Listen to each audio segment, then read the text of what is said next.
fiel para concluir até o dia de Cristo. Aleluia! Irmãos, agora, existem momentos, escuta uma coisa que eu vou te dizer, existem momentos que nós seremos resistidos pelo diabo também. E é sobre isso que eu quero falar com você nessa noite. Eu queria que você abrisse comigo em Josué capítulo 6, a partir do verso 1.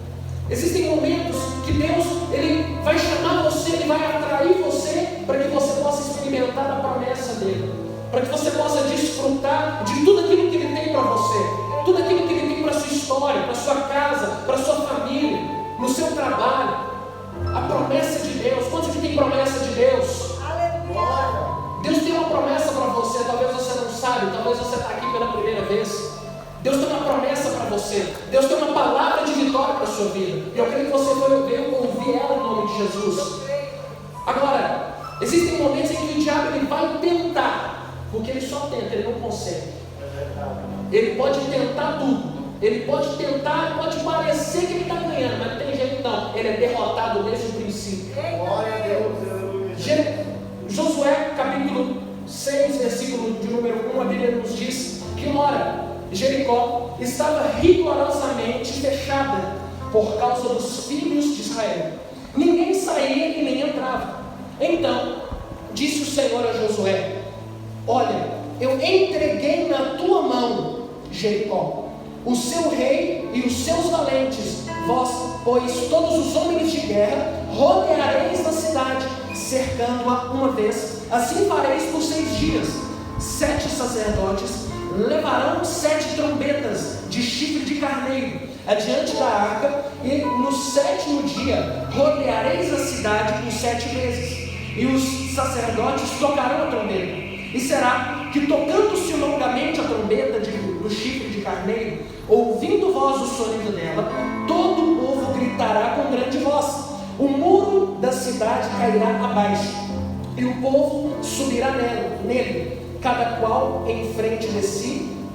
Só para poder concluir, amém, irmãos? Olha, aqui a Bíblia fala que existe uma promessa de Deus para o povo de Israel, assim como tem uma promessa para você também. Deus tem uma promessa para o povo. Desde o início Ele chamou o povo falando: olha, eu tenho para vocês uma terra que mana leite e mel. Eu tenho uma terra para vocês que, quando vocês estiverem nela, vocês não vão mais se lembrar que um dia vocês passaram por tanta dificuldade, por tanta escassez. Vocês nunca mais vão se lembrar disso. Vocês vão se lembrar que o seu Deus tirou vocês da terra do Egito. Então, desde o início, Moisés, sendo usado por Deus, ele levou ali as 10 pragas para o Egito. Faraó, chegou um momento que ele falou: não aguento mais vocês, vai embora daqui. E aí, inclusive, quando o povo saiu do Egito, não sei se você sabe, mas quando o povo saiu do Egito, eles eram escravos. Amém? Todo mundo sabe disso? Eles eram escravos. Mas sabe quando eles saíram de lá? Eles saíram milionários.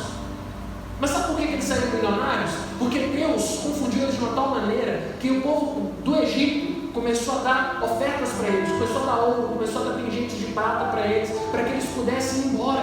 Vai embora, toma aqui tudo que é seu, toma.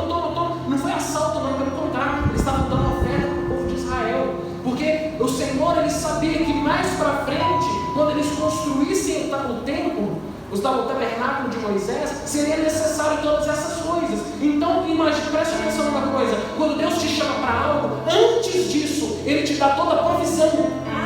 Antes disso, Ele te dá todo o suprimento. Então, desde o início, quando eles saíram de lá, eles eram escravos. Eles dormiram escravos, quando eles acordaram, eles já eram milionários. Você imagina isso?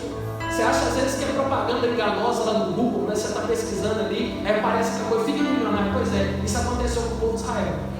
Isso acontece porque está no propósito de Deus. Deus, Ele te dá toda a provisão. Escuta, eu não estou te falando que Deus vai te fazer milionário da noite para o dia. Eu estou te dizendo que se você precisar de algo que não existe, Deus cria só para te dar.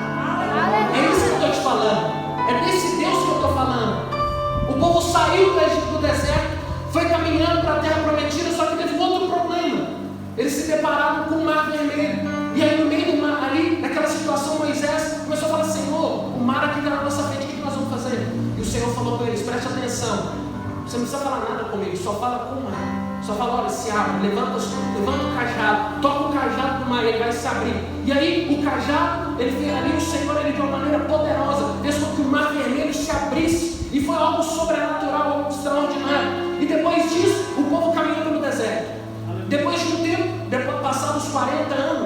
eles chegaram para poder possuir a terra prometida, a terra que Deus já tinha falado com eles, desde o início.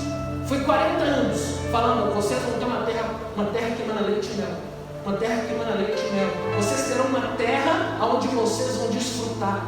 Em Deuteronômio, a Bíblia nos fala que o Senhor, Ele diz para o povo: olha, eu tenho para vocês casas que vocês não edificaram, vinhados que vocês não plantaram, cidades que vocês não construíram. Eu tenho isso para dar para vocês. Eu tenho todas as coisas para poder abençoar vocês, porque vocês são meu povo, vocês vão me chamar de meu Deus, e eu tenho tudo para vocês. E durante 40 anos, Deus foi ali aguçando o imaginário do povo de Israel, falando: olha, eu tenho isso para vocês, eu tenho isso para vocês. Que Deus, quando Ele tem uma promessa para você, Ele aguça a sua imaginação, e Ele começa a falar na sua mente, Ele começa a falar no seu coração, para gerar essas ilustrações.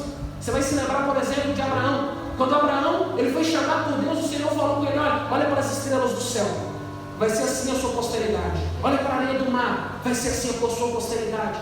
Então Deus, Ele vai construindo essas imagens no nosso coração. E Deus, Ele faz assim com você também. Quando você acorda de manhã, sabe qual é a vontade do diabo? É fazer com que você já acorde prostrado, desanimado. Sabe aquele dia que você acorda cansado e fala: nossa Deus, que dia ruim esse. Misericórdia, eu não queria nem trabalhar. Geralmente é segunda-feira, né? Aí você acorda: nossa Deus do céu, hoje podia ser folga. Nossa, hoje podia ser domingo. Pois é, mas exatamente naquele dia que você menos quer ir, você menos quer fazer nada, você não quer fazer nada da sua vida, você quer ficar na sua casa, deitado na Netflix, é o dia que Deus mais quer te abençoar. Quando o diabo, ele sabe que o diabo, ele tem um certo sensor de bênção de Deus, e aí ele começa a resistir o povo. Ele começa a resistir de maneira que o povo ache que na verdade são outras coisas. Aí quando você acorda desse jeito, você pensa: nossa Deus, deve ter pecado na minha vida. Oh, misericórdia, eu devo ter feito alguma coisa de errado. Oh, aí você começa a se examinar, mas na verdade não. É o diabo querendo que você ache que Deus não tem bênção para você no seu dia, mas na verdade Deus tem bênção sem medida para você. Deus tem todas as coisas para você. Agora, voltando para esse texto, chegou, depois de tudo isso, 40 anos, imagina, 40 anos vislumbrando, imaginando aquelas coisas. Aí eles se deparam com uma cidade altamente fortificada, Jericó. Jericó era uma cidade muito forte. Era uma cidade, era como se você chegasse lá em Nova York. Você já viu já viu como é que é nas fotos, né? Aquela coisa assim, aquela coisa gigantesca. E o povo se viu, até mesmo os espias, quando eles olharam, eles falaram: meu Deus do céu, eu não vou conseguir tomar posse, eu não vou conseguir entrar, nós somos como gafanhotos, eles estão cheios de gigantes e tudo mais. Você está vendo a imaginação? Deus quer tirar essas imagens da sua mente e colocar imagens de bênção para você. Ele quer transformar a sua mente. Quando Deus, Ele quer te dar algo, primeiro Ele transforma a sua mente. A Bíblia fala que o Senhor, Ele nos chamou: olha, transformai-vos pela renovação da vossa mente, para que experimentei qual seja a boa, agradável e perfeita vontade de Deus. Então, para você chegar nessa vontade boa, agradável e perfeita, sua mente precisa ser transformada. E Deus, Ele faz isso com você. Ele gera essa transformação, Ele vai gerando essa transformação através de imagens. Ele tira as imagens ruins e coloca as imagens dele, as imagens proféticas, e Ele vai falando: filho, eu tenho promessas para você, eu tenho promessas para você. Talvez hoje Deus, Ele colocou no seu coração falando que você vai ser uma bênção, seu casamento vai ser restaurado, e o diabo, ele está tentando lutar contra você. Filho, deixa eu te dizer uma coisa: Deus vai fortalecer você em todas as coisas. O Senhor, Ele chamou você.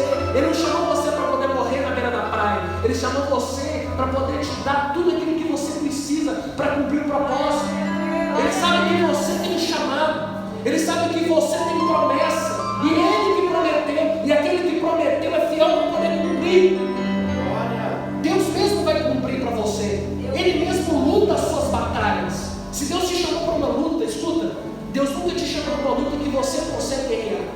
Não, Ele nunca vai fazer isso. Ele não vai te treinar: não, faz isso, faz aquilo, não, faz isso que vai dar certo. Não, na verdade, Deus, Ele fala com você o seguinte: para você se esforçar para entrar no descanso. Porque quando você descansa, você está falando: Deus, só o Senhor consegue fazer. É só o Senhor que consegue fazer. Porque Deus, Ele te chama para coisas impossíveis. Impossíveis. E por que Deus te chama para isso? É para te ver naufragando? É para te ver fracassando, para debochar a sua cara? Não. É porque só o impossível, só Ele faz. E se só Ele faz, Ele quer fazer ao seu favor. É dessa maneira que Deus trabalha. Deus chamou o povo, eles chegaram diante de Jericó, e quando eles chegaram, eles toparam ali com aquela muralha gigantesca. Eles falaram: meu Deus do céu, como é que nós vamos fazer? A muralha, só para você entender, ela era gigantesca. A grossura dela não era igual aqueles muros lá na sua casa, que divide a casa do seu vizinho, não. Era aquela muralha, a grossura dela era tal que dava para uma carroça, né? Aquela carro. A carroça passava por cima daquela muralha, como se fosse essa avenida aqui, como se fosse a Governador Valadares. Ele passava por cima e não tinha como você quebrar ela, não tinha como você explodir. Na verdade, na época não tinha nem bomba, não tinha como eles fazerem nada. As armas deles, eles não tinham aquela armamento pesado, espada de aço, não. Eles tinham vara-paus, essas coisas assim, fundas, flechas. Como é que você passa uma muralha com esse tipo de coisa? Impossível.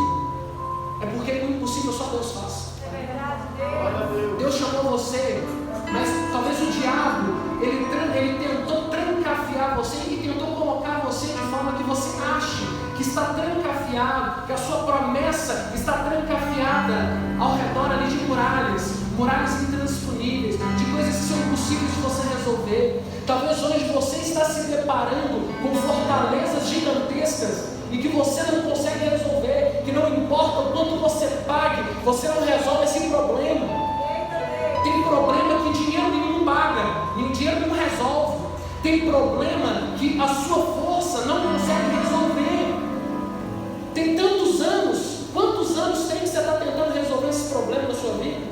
Que você está tentando resolver o seu casamento, que você está tentando dar jeito para o seu filho, para sua filha. Tem quanto tempo que você está tentando pagar essa dívida? Isso são fortalezas. Isso são circunstâncias que o diabo promove para poder ir contra nós. O diabo ele faz isso. O diabo ele tem poder. Você sabia disso? O diabo tem poder. Ele tem força. O diabo é forte. Aí talvez você fique pensando na sua casa, eu mesmo já pensei isso. Falei, gente do céu, mas às vezes eu fico meditando, sabe aquela coisa assim? Às vezes eu não estou nem naquele negócio de orando, nem lendo Bíblia, às vezes eu fico meditando, sabe a palavra de Jesus? Por que eu só não mato o diabo logo uma vez? Resolve o problema toda a humanidade, né? É mais fácil, é mais legal, não é? O que você acha? Você não concorda com isso? Era melhor, meu Deus, mata o capeta logo uma vez, esse tiroso, manda ele embora daqui, dá uma bicuda nele. Não, mas na verdade, vamos pensar, pensa comigo. Se Deus, ele mata o diabo poderia, de certa forma, falar assim: ó Deus, mas isso é injusto, porque eu sou muito menor que você. É a mesma coisa de você chegar ali, vamos pensar um lutador muito famoso. Você pega lá o Anderson Silva, um Mike Tyson, você pega ele lá muito forte, que é cara de 1,90m, bombadão, lutando contra um recém-nascido de 30 dias. Você acha justo? É uma luta muito injusta, né? Na verdade, isso dá até cadeia, dá até digno de ser até apedrejado. Na verdade, é mais ou menos essa a comparação. Agora, quando Deus ele trata o diabo, ele não quer matar o diabo, pelo contrário, ele quer usar os seus filhos para desfazer as obras do diabo. Deus quer usar você, meu irmão, aleluia. Ele quer te usar para destruir e desfazer as obras do diabo. Quando Deus faz isso, escuta, quando o diabo ele age nas circunstâncias, ele age contra alguém, nós aqui vamos ser usados. Porque quando Deus, na verdade, escuta, quando você foi criado, quando você foi formado, lá em Adão, nós éramos formados da matéria mais frágil. Não sei se você sabe, o pó da terra ali é o talco, que na física, na química, ele é o material mais frágil de todos. Tem alguns materiais que são viscosos. Você vê o mel, por exemplo, ele é muito viscoso, ele é muito forte. O diamante, por exemplo, ele é muito resistente, ele quebra qualquer coisa. O aço, ele quebra qualquer coisa sem bater. O talco, ele é o mais frágil. Você foi formado da matéria mais frágil da terra. Mas por que Deus fez isso? É porque quando você fosse formado, Deus em você iria desfazer as obras do diabo. Isso é glória para Deus. Quando um bebê recém-nascido de 30 dias ganha de um lutador famoso, muito forte, isso é glória. Então Deus quer fazer isso com você. Ele quer usar você para desfazer as obras do diabo. Você conhece pessoas que estão passando por lutas? Pois é, você tem a palavra de vida para liberar sobre elas.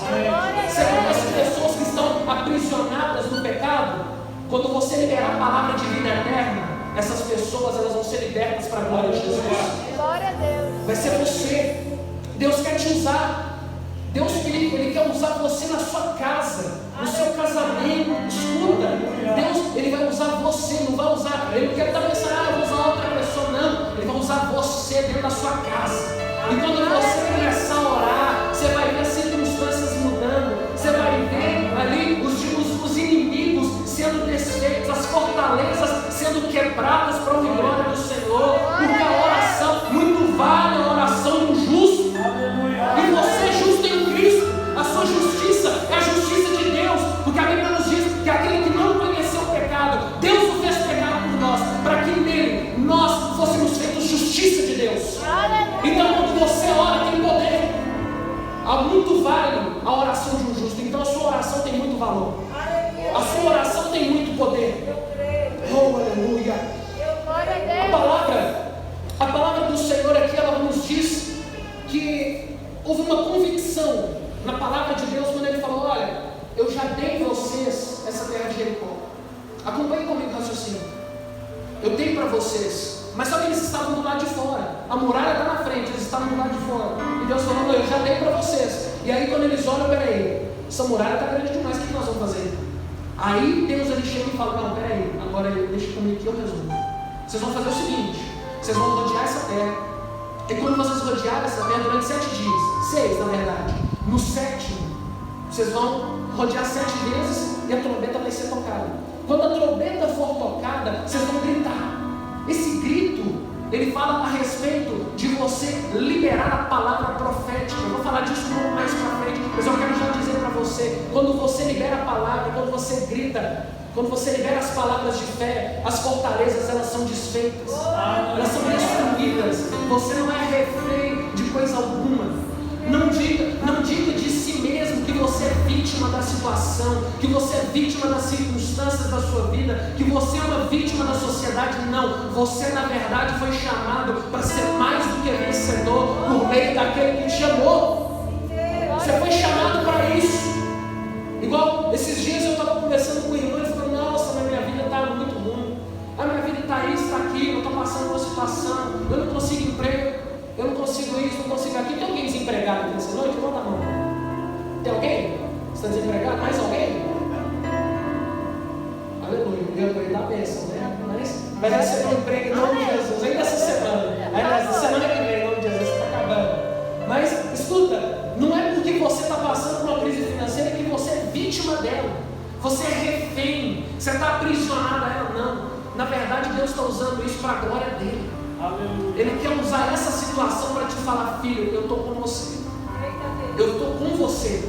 Eu falo isso porque eu passei por isso. Quando eu cheguei aqui no Naí, eu passei por um bom tempo, quase 1 ano e meio de desemprego. Falando, Deus, eu preciso de emprego. Jesus, eu quero trabalhar. Jesus, se for para ser qualquer coisa, tá bom, eu só quero trabalhar. Eu quero trabalho. Mas Deus não deu trabalho. Mas só que Deus não deu um trabalho porque Ele queria manifestar a glória dele. Você acredita que não faltou nada? Você acredita que não houve necessidade de coisa alguma? Deus supriu. Deus, do nada, Deus levantava o irmão lá em BH e falava, na hora, você está precisando de alguma coisa? Quanto você está precisando? Manda a sua conta que eu vou depositar. É assim que Deus faz. Você está precisando de alguma coisa essa noite? Você está precisando de uma providência para essa noite?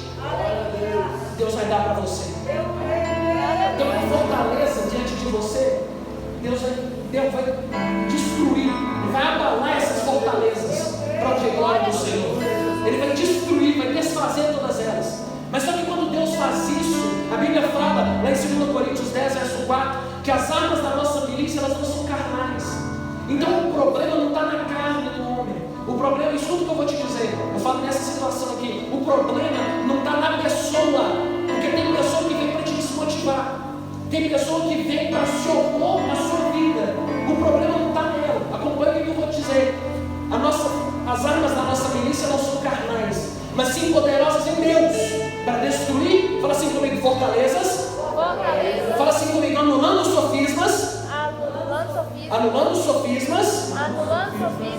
Só que aí, e toda altivez que se levanta contra o conhecimento de Deus, levando cativo todo pensamento à obediência de Cristo. O que o texto está querendo dizer? O problema não é a pessoa,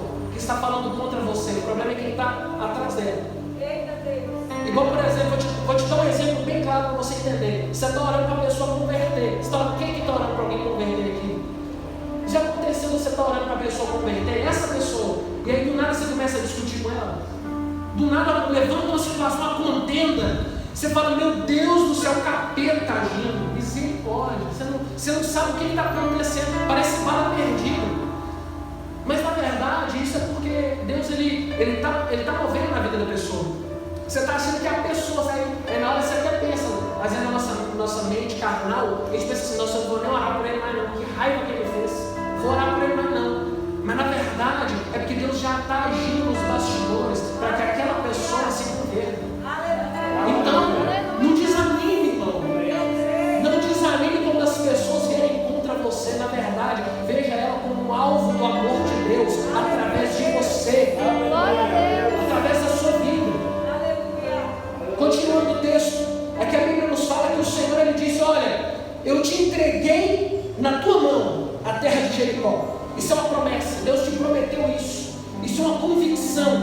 É para você no pior dia da sua vida. Eu já passei por muitos piores dias da minha vida. Eu vou dizer para você, é para que no pior momento da sua vida, você olhar para as circunstâncias e falar: peraí, meu Deus é comigo.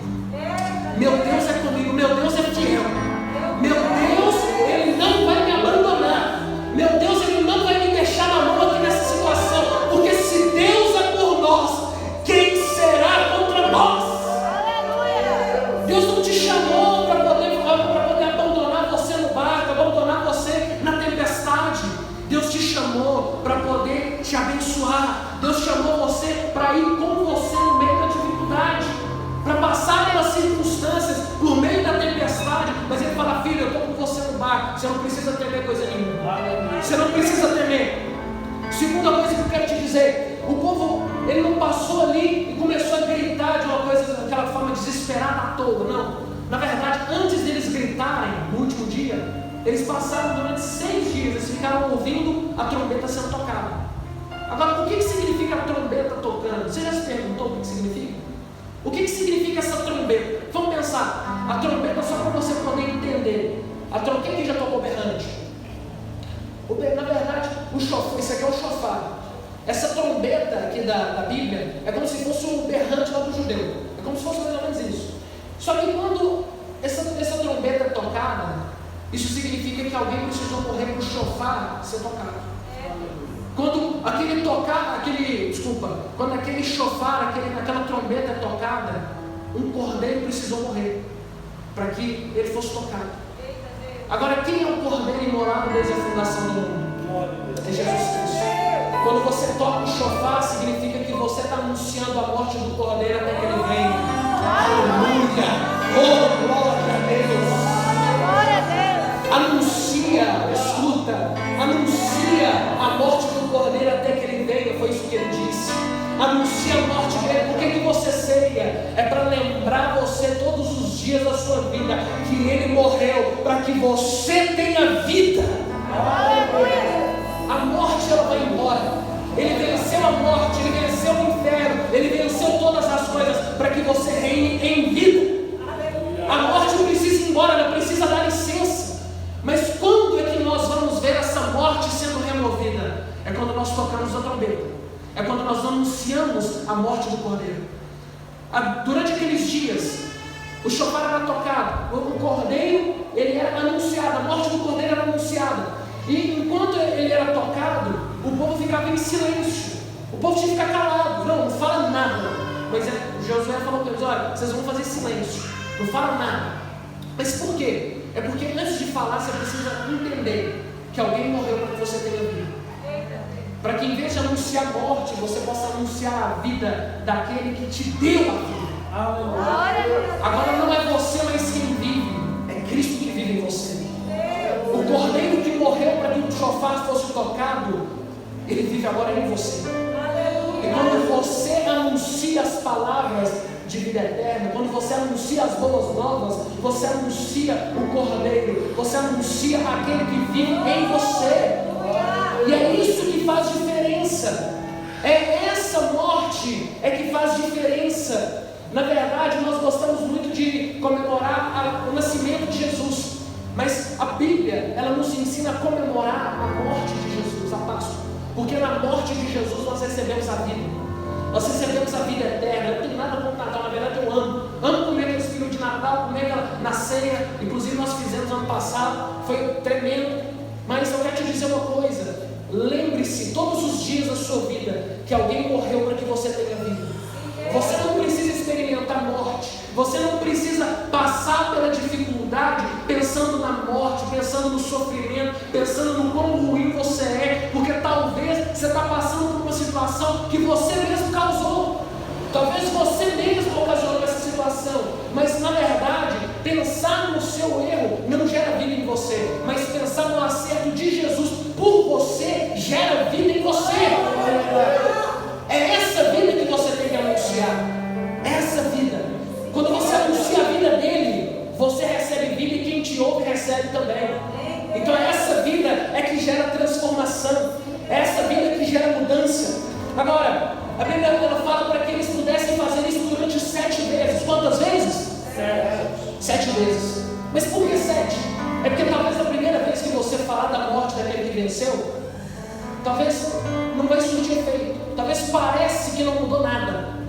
E talvez você já passou por isso. Você está orando por algo, está orando ali fervoroso, você está colocando o seu joelho ali diante do Senhor, orando, falando, repreendendo e anunciando o nome de Jesus. Sai no nome de Jesus, sai pela resistência. Mas só que ali, na verdade, você não viu mudança nenhuma. E aí o Senhor ele fala, olha, faz o seguinte, você vai fazer isso durante 7 vezes, para poder mostrar perseverança. Por que perseverança? Porque o 7 ele é um número completo, um número perfeito na Bíblia. Fala da perfeição de Deus no tempo. Então quando você anuncia pelo shofar 7 vezes, quando você passa pelas muralhas 7 vezes, você está perseverando no meio da dificuldade.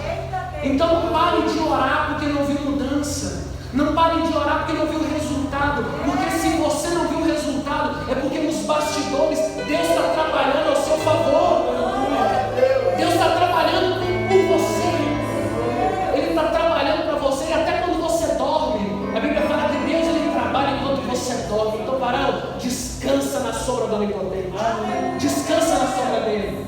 Dorme. Teve um dia, vou contar uma coisa para vocês, pastores. Teve um dia que eu estava com uma situação, um problema financeiro. Eu não sabia como resolver. E eu, geralmente, quando eu estou com um problema assim, geralmente minha cabeça fica pegando fogo. Eu fico, gente do céu, mas como é que eu vou resolver isso aqui? Eu preciso resolver. A cabeça fica em alerta, já viu? Não sei se você é assim também, mas minha cabeça fica pulsando para resolver o problema. Eu fico, gente do céu, eu preciso resolver esse negócio.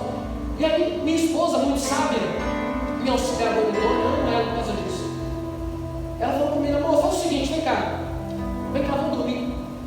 Eu dormir? Você é doido, amor, eu tenho que resolver um negócio aqui. Eu falei isso para ela mesmo. Eu falei, amor, você é doido, eu tenho que resolver esse negócio. E eu tenho que resolver até as 4 da tarde. Isso era 1h30 da tarde, mais ou menos, 2. Falou, não, vem cá, vamos dormir. E aí, eu falei, tá bom, vamos dormir. Ela me convenceu, eu falei, não, vamos dormir. E aí eu tinha que resolver o problema, você lembra que hora? Era 4 horas da tarde. Deu mais ou menos umas 3h20, 3h30, eu levantei sozinho, não teve despertador nem nada. E aí eu olhei meu celular, costume, né? Olhei meu celular, alguém tinha depositado um valor para mim. Falei, mas Deus do céu, o que é isso aqui, gente? Deus é grande demais! Deus trabalha enquanto você dorme. Para que você está tentando ainda resolver coisa que você não consegue? Se você não consegue resolver, varão, descansa. Varão, vai descansar na sombra do Senhor. Porque quando você descansa, Ele trabalha ao seu favor. Ele está trabalhando para te abençoar. Mas persevera diante dele. Porque você vai ver o grande galardão que você vai receber. Quando eles estavam caminhando ali ao redor da muralha, eles tinham algo no meio deles. Era a arca do Senhor. Em todos os momentos da sua vida, sabe o que a arca da aliança significa? Jesus. Quando você coloca a arca da aliança no centro, significa você colocar Jesus no meio de qualquer circunstância. Não existe nada que, colocando Jesus no centro, ele não resolva. Jesus foi colocado no centro. Quando você se casa, por exemplo, você não se casa e não deveria se casar só com uma pessoa. Na verdade, deveria ser um casamento a 3. Um casamento santo. Um casamento entre você, o seu cônjuge e o Espírito Santo. Porque ele dá sabedoria. Porque Deus ele criou o ser humano de uma forma assim, é algo extraordinário. O homem não entende a cabeça da mulher. E a mulher não entende a cabeça do homem. Então tem que ter alguém intermediando a situação. E esse é o Espírito Santo. Se você está precisando de algum intercessor, de alguém que age em seu favor, clama o Espírito Santo. Ele intercede por você com gemidos inexprimíveis. Aleluia. Oh, glória. Que problema de casamento que é difícil para aquele que criou os céus e a terra. Ele te criou. Ele sabe o que você gosta, ele sabe o que seu cônjuge gosta. Então pergunta para Jesus. Quando eu não sei o que eu fico, gente, como é que eu vou agradar a minha esposa? Às vezes vamos estar daquele jeito, né? 3 anos de casado. No início, para quem casou, quem é casado? Levanta a mão.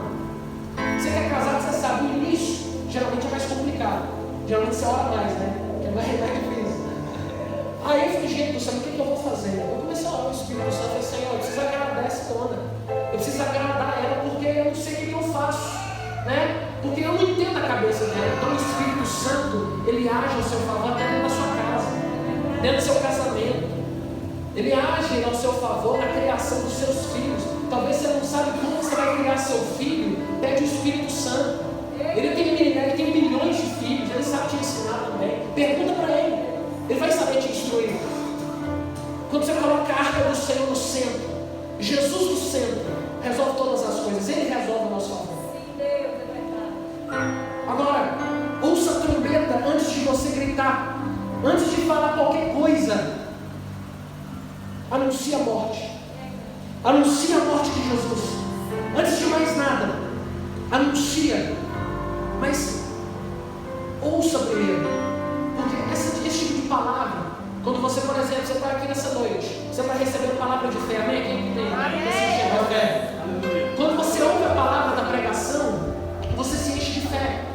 Então, antes de mais nada, por isso que no domingo tem um culto, para que no início você receba o suprimento, para que durante a semana você possa ser suprido e você possa saber o que dizer.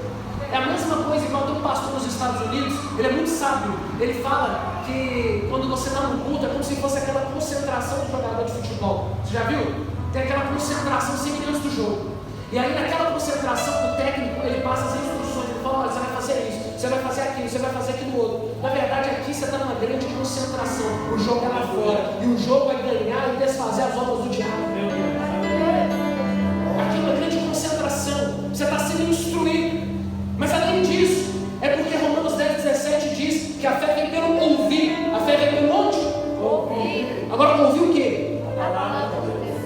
É ouvir a novela? É ouvir o narrador? Não é não. É ouvir o amigo lá, o camarada. Talvez você tenha uns amigos ali, eles falam muita coisa, né? Pois é, mas o que gera fé é ouvir a palavra de Cristo. Ouvir a palavra de Cristo. Quando você lê no original, a Bíblia ela fala, olha, para você ouvir a palavra, porque tem muitas versões que falam a palavra de Deus, mas na verdade o original ele fala a palavra de Cristo. Por que a palavra de Cristo? É porque quando você se lembra que Jesus morreu para que você tenha vida eterna, você recebe fé no seu coração. Então, se ele morreu para te dar a sua salvação, então não tem nada que ele não possa fazer, ele já salvou. O maior milagre da história é você ser salvo. Então o que Deus vai negar para você? Se aquele que não poupou o seu próprio filho, você acha que vai negar alguma coisa para você? Ele não vai negar nada, porque ele já te deu tudo que precisava. Tudo que você necessitava, ele já tinha te dado. Então ouça a pregação, não despreze esses momentos de ouvir a palavra. Quando o pastor está pregando aqui no domingo, na sexta-feira, não despreze esses momentos. Na verdade, tenha esses dias como os principais da semana, porque sem eles você não é alimentado. É igual aquela coisa, já viu quando você planeja aquele churrasco com os amigos? Você planeja tudo, fala, gente, vamos fazer um churrasco. Aí no churrasco, eu creio em nome de Jesus, aquele churrasco só picanha. Aleluia. Vocês devem chamar, eu gosto demais, viu, irmãos? Você prepara aquela coisa toda, prepara aquela reunião, não vai ser hoje, tal, não vai ser tal dia. Beleza, você já fica naquela expectativa, não é? Por quê? Você vai comer uma carne boa, você vai estar com seus amigos, você vai estar ali num lugar que você gosta, um ambiente bom. Pois é, agora, imagina, toda sexta, todo domingo aqui no culto. Na sua cabeça você tem que ficar pensando, peraí, amanhã já é sexta-feira. Ah não, mas vai ter uma festa muito legal. Não tem culto, não dá pra ir não. Leva a mão não, mas vai ter um culto poderoso. Na verdade, eu vim para a festa, você podia ir comigo também, mas você já achando que é evangelismo, aleluia. Eu não vou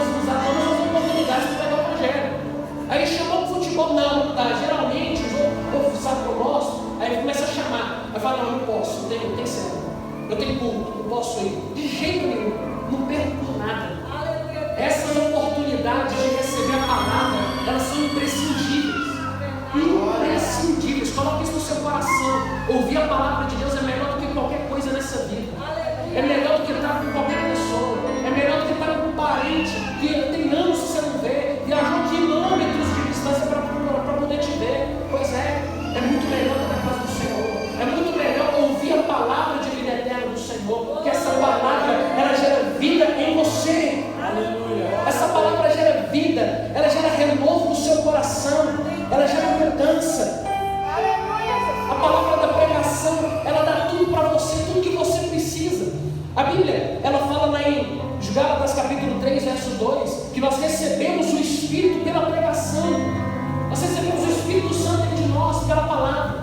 Quando o pastor está pregando aqui, você está recebendo o Espírito dele. Você está recebendo o Espírito Santo. O Espírito está fluindo. O Espírito está se manifestando em você. À medida que eu falo, o Espírito Santo ele queima no seu coração. O seu coração ele se abre de tal maneira que você entende que tudo que você precisa é dele. Você não precisa de mais nada. Tudo que você precisa é do Senhor. Mas você só tem isso recebendo a palavra da pregação. Deus ele só salva o pecador por meio da pregação. Então, antes de mais nada, nós precisamos ouvir a palavra da pregação. Para ser salvos, nós precisamos dessa palavra. Porque a lógica do apóstolo Paulo é a seguinte: igual tem muitas pessoas que elas pensam, não, é muito bom ouvir, é muito bom ir culto, mas quando eu estou lá em casa, eu também tenho comunhão com Deus. Quem já ouviu isso? Lá em casa eu tenho comunhão com Deus, não precisa ir lá. Ixi, minha mãe fala isso comigo direto. Tomara que ela beija para ir para o culto também. Ela está a 600 km de distância. Agora, quando você pensa assim, espera aí, eu tenho comunhão com Deus, é verdade, eu também tenho, muita. Amo ter comunhão com Jesus. Mas só que quando o apóstolo Paulo fala de ouvir a palavra para receber fé, ele está falando da palavra, da pregação. Porque, por exemplo, como que as pessoas elas vão crer naqueles que elas não ouviram falar? E como que elas vão ouvir se não há quem pregue? Logo, a fé vem pelo ouvir e a palavra de Deus. Palavra de Deus, palavra de Cristo. Quando você está aqui no culto, você recebe fé. Amém, Deus. Eu já tive ocasiões em que eu tive que fazer viagem missionária e não pude ir para o culto. Eu tive que assistir online, né? Então foi uma ocasião, não tive como reverter a situação. E aí, eu fiquei, sabe quando você está de jejum? Aí você está naquele negócio, você está com fome, você quer comer. Eu fiquei na mesma sensação, falei, gente, eu preciso comer. Eu preciso me alimentar. A palavra te alimenta. A palavra do Senhor, ela gera vida em você. Tem alguma área da sua vida que você está se sentindo ali, talvez você está se sentindo meio frágil, cansado, desmotivado. Ouve a palavra do Senhor a respeito daquele assunto. Você vai ver, aquela área da sua vida você vai se sentir nutrido completamente. Você vai se sentir completamente alimentado. Porque a palavra que vai alimentar essas situações, que vai alimentar em você. Se tem algo que você não sabe sobre o seu casamento, pergunta para aquele que criou o casamento. Pergunta para Deus. Saiba o que a palavra do Senhor fala a respeito de casamento. Se tem faltado dinheiro para você, saiba aquele que é dono do ouro e da prata tem para te dizer. Saiba, ouça aquilo que o Senhor tem para dizer para você. E você só recebe isso na pregação. Você não recebe isso em lugar nenhum, em nenhum outro lugar. Por isso, não despreze a palavra da pregação, não despreze a palavra do Evangelho. Agora, eu gostaria de caminhar para o final com você. Eu gostaria que você ficasse de pé no seu lugar. Aleluia, Deus. Glória a Deus.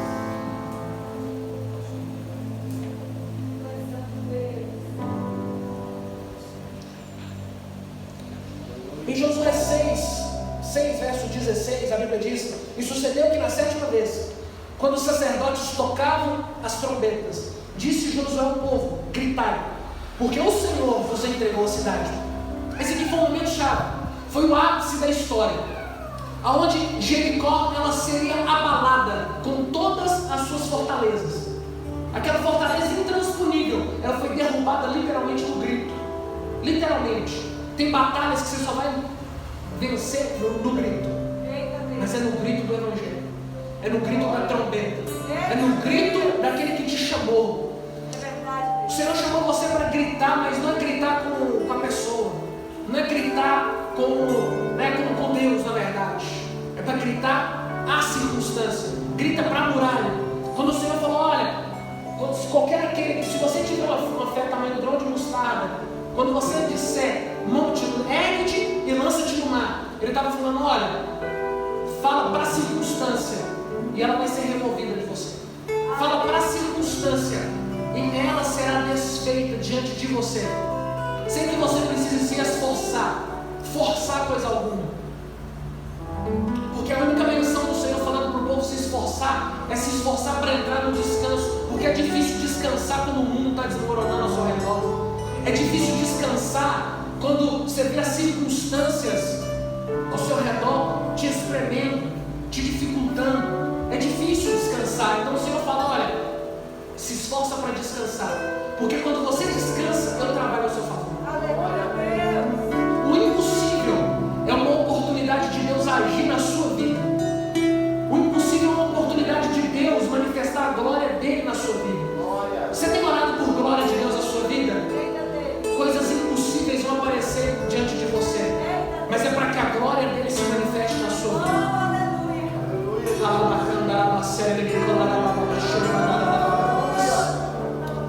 Oh, feche os seus olhos. Por um instante, feche os seus olhos. Se puder, coloque a mão no seu coração. Porque o Espírito de Deus, ele está fluindo aqui nesse lugar. O Espírito Santo, ele está movendo aqui nesse lugar. E escamas têm sido removidas. Escamas têm sido retiradas dos seus olhos. Talvez você estava olhando para o tamanho da muralha, ao invés de olhar para o tamanho do seu Deus. E Deus está mudando o seu foco nessa noite. Deus está mudando o seu campo de visão. E está mandando você olhar um pouco mais de trás, para você poder ver que existe um Deus que está agindo ao seu favor e que vai desfazer as obras do diabo que têm se levantado contra você.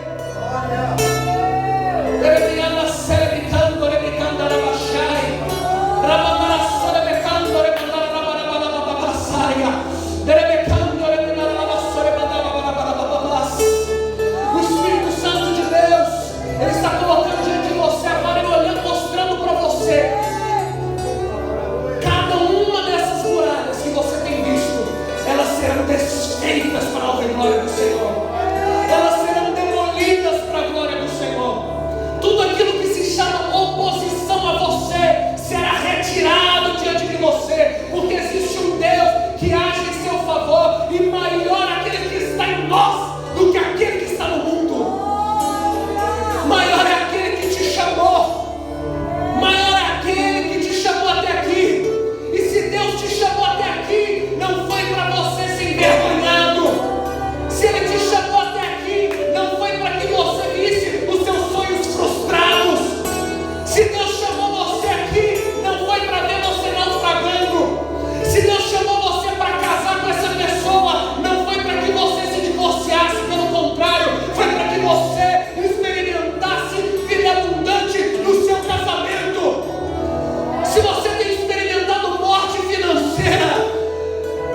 Xerebá.